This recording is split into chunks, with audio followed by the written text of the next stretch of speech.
Nagsisisi ka na ba na pinili mo?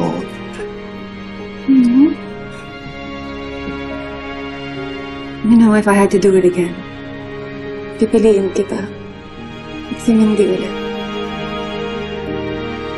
It's just sad na kailangan masaktan ni Daddy dahil sa desisyon na yun.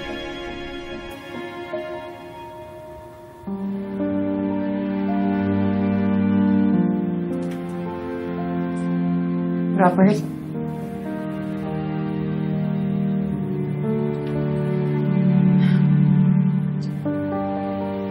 Mamaya mo na gawin yan. Robert, kumain ka muna. Kaya nakawalang laman yung tiyan mo. Hindi pa ako nagugutom. Bigyan muna natin ng space si Dad na hindi ka niya matitiis. Mahal na mahal ka niya. Darating ang araw, magkakayos din kayo.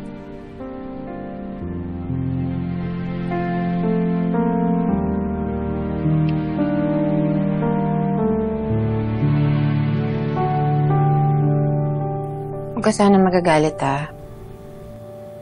Pero alam ko na sasaktan ka na umalis si Gina at si Mindy. Pero tama yung ginagawa mo.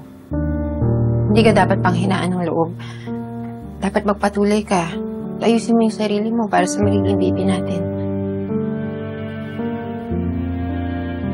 Iwanan mo muna ako. Gusto kong nag-iisa ako.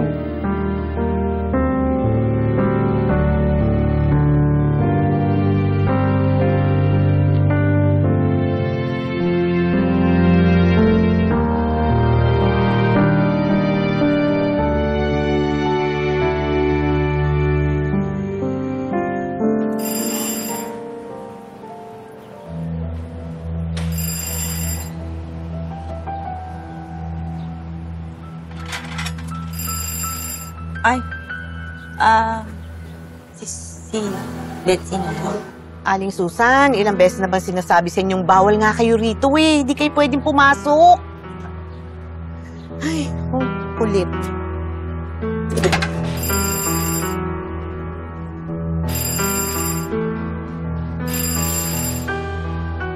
Len!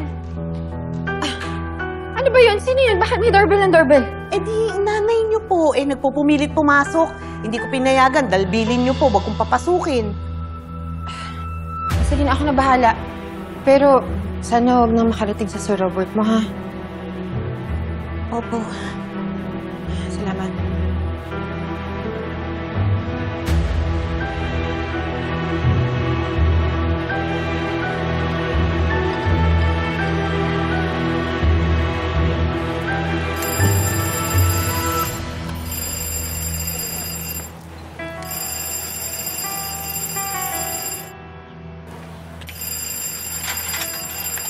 Nay! Anong ginagawa niyo dito? Di ba sabi ko sa inyo, bawal muna kayo dito? Eh, hingi sana akong anda sa'yo eh. Gusto ko kasi pumunta dun sa sosyalang party. Marami kasi mga DOM na mayayaman dun. Malay mo, makabingwit ako ng malaking isda. Di na ako asa sa'yo. Magkano ba kailangan ninyo? 150 kyaw. Eh, pero kung wala kang pera, 100 pwede na. Nay, wala akong ganun kalaking pera. Bingi ka na lang kay Robert. Eh, ayoko. Baka mamaya sabihin ni Robert, hinuhututan ka na naman siya. Ba't hindi ka na lang magtrabaho dun sa parlor ni Em at Alice? Talaga ba, Betsy? Pahihirapan mo pa ako? Damot mo naman. Lakang kwentang anak. Alam mo, may karma yan. At pag nangyari yun, gagapak ka pabalik sa akin. Hihingi kang tulong. Buisit na.